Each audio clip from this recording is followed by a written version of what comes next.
having access to the decision makers, and getting more and more First Nations people within all federal government parties. Tonight, with an election on the horizon, federal opposition leaders deliver campaign-style speeches at the Chiefs' Assembly. It also supports the healing, which courts cannot award. Day school students could soon receive some compensation for their treatment under Canada's assimilation regime. We would like the Metis Nation to form more awareness of what's happening out there. And the Metis Nation of Alberta wants to hear from their people about the effects of climate change. Good evening, I'm Dennis Ward. It was the Prime Minister's turn at the Assembly of First Nations Tuesday. Today, the Chiefs heard from the leaders of Canada's opposition parties. Here's what they had to say, or in the case of one leader, didn't have to say. Tom Fenario reports from Gatineau. With the next federal election less than a year away, AFN National Chief Perry Bellegarde gave opposition party leaders a warning. Ignore First Nation voters at your own peril. When we looked at the October 2015 results, First Nations voters influenced 51 ridings. Leader of the Green Party, Elizabeth May, was the first to address the Chiefs. Rather than make big promises on policy, May offered to make the Green Party an ally. I can't say that I'm going to be in the national leaders debates as a voice for you because you are your own voice. But I want you to put the words in my mouth. I want you to tell me what needs to be said. NDP leader Jagmeet Singh put an emphasis on bills that the NDP have pushed forward in the interest of Indigenous rights. He also made a pitch to the audience, saying that the NDP will move quicker than other parties when it comes to the implementation of the UN Declaration on the Rights of Indigenous Peoples. I believe we can do better, and we need to do better. And partial measures and half steps are not enough. They're not adequate. They're not sufficient, given the seriousness of the situation. Conservative Party leader Andrew Scheer spoke last. He broached the subject of improving education and job skills training as a way to narrow the wealth gap between First Nations and non-Indigenous people. Our next Conservative government will be ready to work with you to overcome these challenges. Our goal should be to build long-term prosperity, not simply managing poverty. But when asked how his policies would be different from Stephen Harper's, Scheer's response didn't win many friends. I'm going to have to ask you to have a little bit of patience for when our platform gets released. You'll see some very clear demarcations for where we will be different. But we've already... No. At the end, Bellegarde thanked all the leaders who spoke. He also called on First Nations people to push Indigenous issues to the front of the upcoming federal election campaign. But it's all about accessibility, having access to the decision makers, and getting more and more First Nations people within all federal government parties, no question. Tom Fenario, APTN National News, Ottawa. Dozens of supporters and residents of Grassy Narrows First Nation were on Parliament Hill today. They're calling on the federal government to compensate the community for the ongoing mercury crisis. The community has been dealing with the effects of mercury poisoning for nearly half a century after a nearby pulp mill dumped contaminants in the English Wabigoon River system. Ontario committed $85 million to clean up the river, while the federal government has committed to funding a treatment centre. But the community thinks Canada should play a bigger role. The federal government have tried to wash their hands and saying it's not our problem. But it is their problem, because this is Canada, this is their country. And they have an obligation to a fiduciary obligation to the First Nations of Canada. They can't just try to wash their hands clean and say this is not our problem. It is their problem. And we want to hold them accountable. And it's time that they take responsibility. The mercury crisis also made its way into the House of Commons as NDP MP Charlie Angus asked the government about it during question period.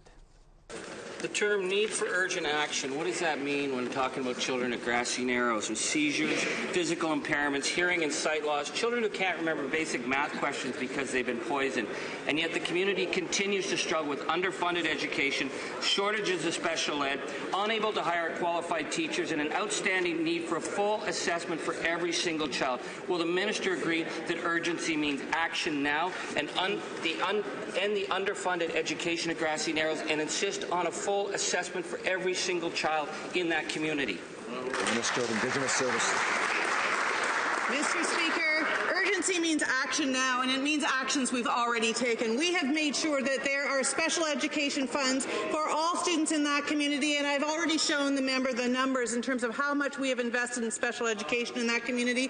I have already made a commitment to that community the first time I met with the previous chief to say that we will go forward with the new health facility. We've now received the feasibility plan. I met with the new chief this week, and we are moving forward on a new health centre. We're always looking to hear what you have to say. Here's how to continue the conversation. Send your emails to news@aptn.ca. Find us online at aptnnews.ca and on youtube.com/aptn news. You can also follow us on Twitter, Facebook, and Instagram for the latest Indigenous news.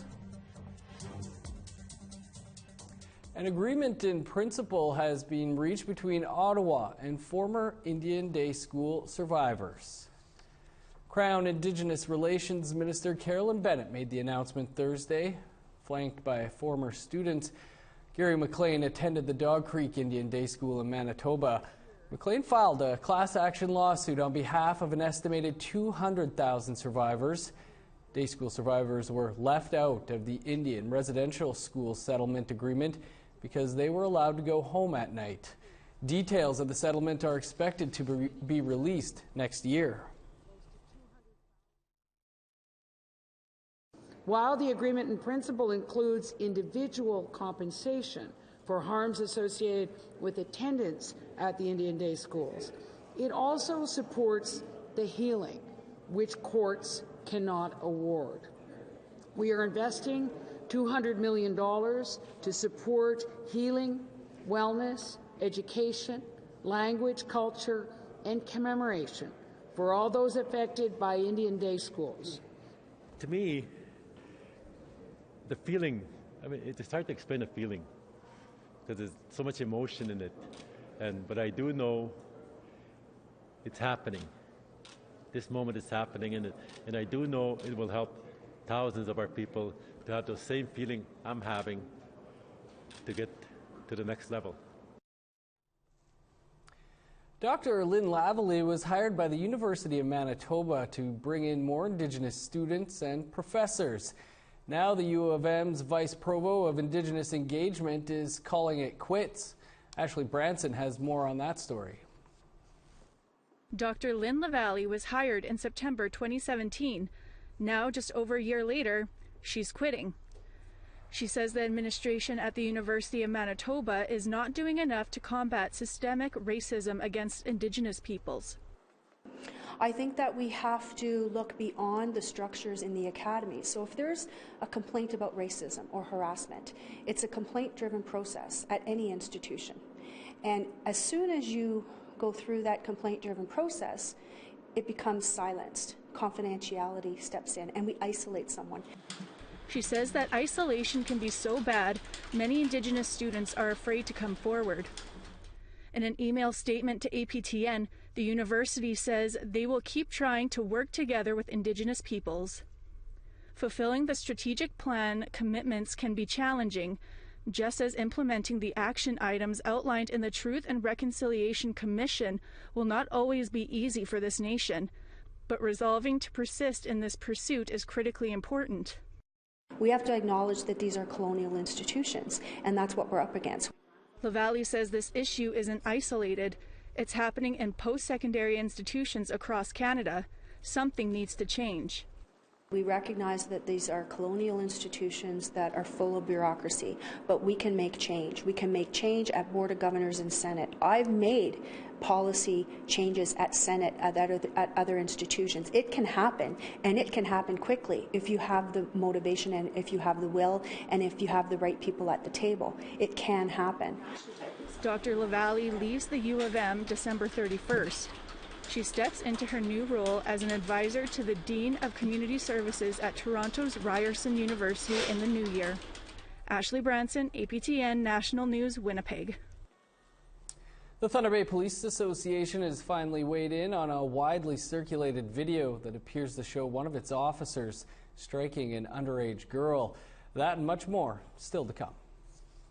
Hello, I'm Todd Lamoran, and here's what's coming up on Nation to Nation. We're coming to you from the floor of the Assembly of First Nations Chiefs Assembly. Indigenous Services Minister Jane Philpott announced sweeping reforms to child welfare. We'll have a full interview with her on what this means. As well, AFN National Chief Perry Dalgard tells me what work is left to do as we head into the final year of the Trudeau government's mandate. And we'll hear from Crown Indigenous Relations Minister Carolyn Bennett on settlements with residential day schools and day scholars. That's right after the national news.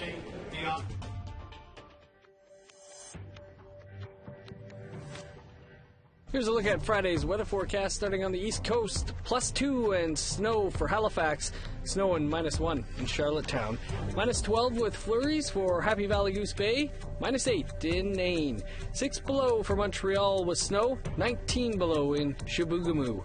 -4 in Toronto. Sunny and -8 in Ottawa. -11 for Thunder Bay. 18 below under sunny skies in Kapuskasing. -16 in Churchill. 14 below in Pucketawagan, -11 in the Paw, 10 below for Norway House, -12 and sunny for Winnipeg and Gimli, -9 in Brandon in Saskatchewan, -8 in North Battleford, Saskatoon and Swift Current, -11 in Uranium City, -7 in La Ronge.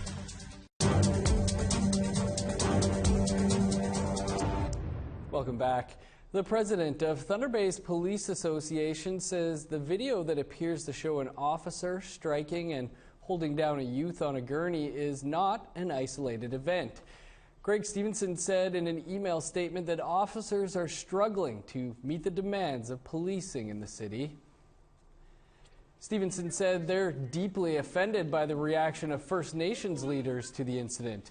The officer in the video, who has not been identified, is being investigated internally by Thunder Bay Police's Professional Standards Branch. Stevenson said he's confident the officer will be vindicated. That officer is currently on leave getting medical treatment for exposure to bodily fluids. Toronto-based lawyer Julian Faulkner said the officer should have been suspended.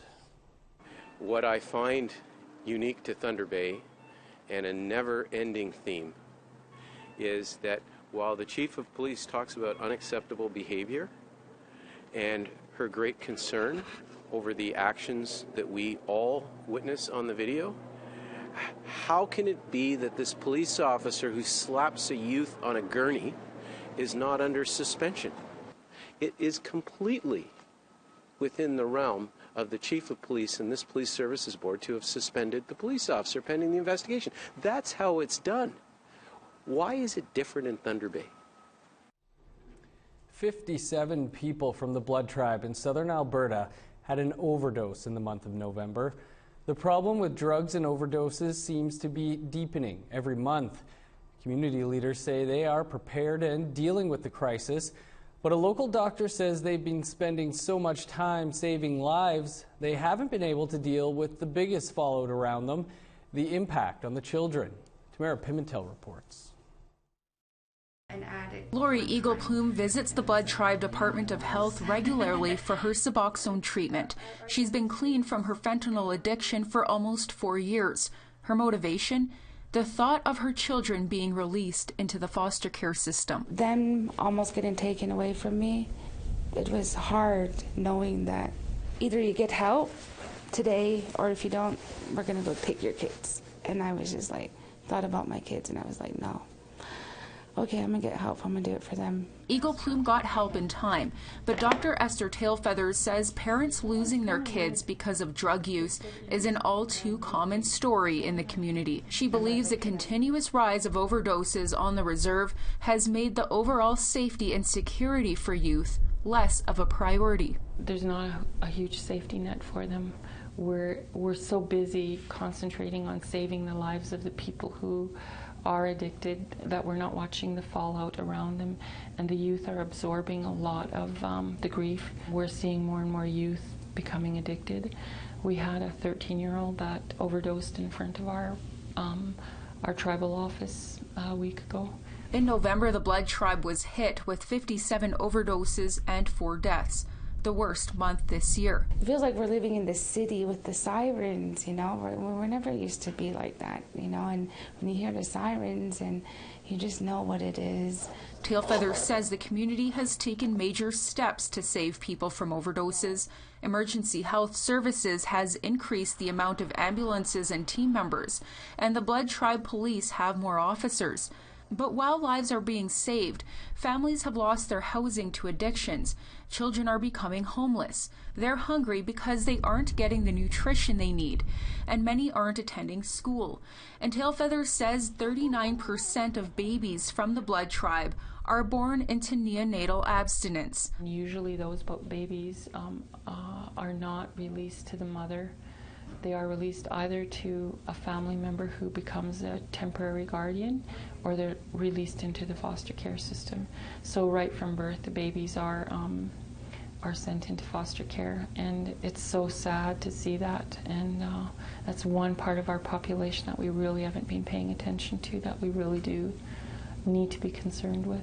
The overdoses have impacted the economy as well. It would be so nice if we could be spending all that money that we're spending on saving lives, if we could spend it at the other end and make this a really nice place to be, and actually really dealing with the trauma issues that we need to deal with, but we're not getting there. Eagle Plume says she encourages others struggling with addictions to seek help. Coming off drugs was one of the best things because, you know, I got my family back, you know, I got my home. It was one of the best things I ever did. Tamara Pimentel, APTN National News on the Blood Reserve. A BC mega project with the backing of the Squamish Nation still has some critics. That story is still to come.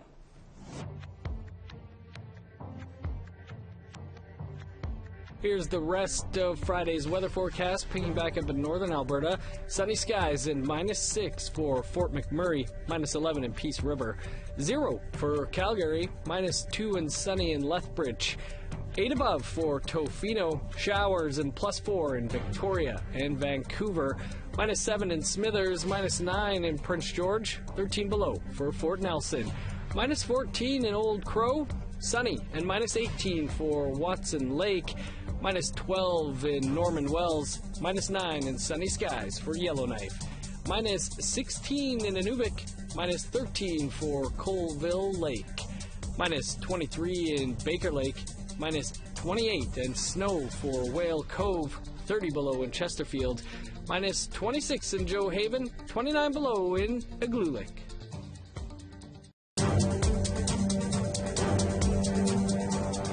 Welcome back.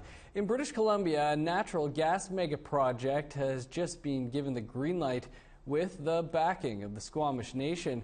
But as APTN's Tina House reports, the decision to approve the project is a controversial one, and not everyone supports the decision to go ahead. Here in picturesque Howe Sound, just 40 kilometers away from downtown Vancouver, is the former site of the wood fiber pulp mill, which closed in 1958. Now, thanks in part to an 8-6 vote by the Squamish Nation Council, it will be the new home of the $1.6 billion wood fiber LNG project. The Squamish Nation has signed on to the impact benefit agreements to allow the project to proceed from the Squamish Nation's perspective, the Council's perspective. And those impact benefit agreements will add up to $1.8 billion in cash and contracts for the nation. It's taken the Squamish Nation 5 years to reach a decision, and for the first time in their history, complete an environmental and cultural assessment of a major industrialized project like this within their traditional territory. The company building it agreed to 25 conditions, such as land management and the recognition of the ancient Squamish village of Swiat, as well as enacting an environmental management program. The conditions also included water management and underwater noise monitoring studies, as well as the agreement for the company to only ship liquefied natural gas and not oil or bitumen. Like many projects in Canada, can be challenging for First Nations, but this is a decision that the Council has made and is really looking forward to moving into the next steps of implementing this, hopefully to the satisfaction of our people and future generations. Squamish Nation member Charlene Williams strongly disagrees with the project. I think it's really disheartening that our leadership was able to make this decision without bringing it to referendum, without having the voice of the people being heard. Williams says that over the years, the pollution in the water from the former pulp mill and other industries devastated their way of life in the Howe Sound, and it's now just starting to rejuvenate. Of course, having big tankers coming through, that's not good for the sea life, especially for whales and porpoises that are just returning. The noise pollution, there's just so many different cumulative impacts that can arise from a project such as this. Tankers will now carry LNG to Asian markets twice a week once the project is completed. Tina House, APTN National News, Squamish. The Metis Nation of Alberta are holding sessions across the province to learn more about how climate change is affecting Metis people. APTN's Chris Stewart was at their latest session in Edmonton and has more. The Metis Nation of Alberta is taking climate change seriously. The organization is modernizing many of their offices, making them more energy efficient. And their new cultural gathering center in Metis Crossing will be using renewable energy. But they want to hear from people across the province and to get first-hand accounts of how climate change is impacting them. Andreas Verlea is the manager of climate leadership for the MNA. We've heard many things. So they vary from climate change affects, harvesting. It affects, we can't find medicinal plants. We would like the Metis Nation to form more awareness of what's happening out there. So it's been very varied. At the same time, lots of opportunities too. We would like to see community members involved, for example, in the monitoring of these things and making sure that the Metis way of life is protected. It was a small turnout in Edmonton, but Jordan Reeves thinks it's important to be here. He's a hunter, gatherer, and trapper, and says he believes animal migrations are being changed by climate change. He also thinks the quality of water is in peril. He has noticed the changes in the past decade. I have seen a difference, and when it comes to water quality, big difference, and like a big problem here around the central Edmonton area, just because of the development and how many people there are in the area. Is a high population, and the lakes are so close, so the impact on our waters are a huge thing. The MNA told people at the session that they want them to monitor and report when they see issues caused by climate change. The MNA will take the information and construct a climate management plan. We want a lot of passionate feedback. We're open to hearing from everyone, all different types of opinions, and that's why we're going all across the province to all the different regions, because each region is going to be a bit unique in the different impacts that are important. More sessions will be held in Peace River and Grand Prairie in January. Chris Stewart, APTN National News, Edmonton. That's your APTN National News for this Thursday. For news anytime, visit our website, aptnnews.ca, or download the APTN News app. Nation to Nation with Todd Lamoran's next, and with the AFN Assembly going on, it's going to be a good one. I'm Dennis Ward. Have a great night.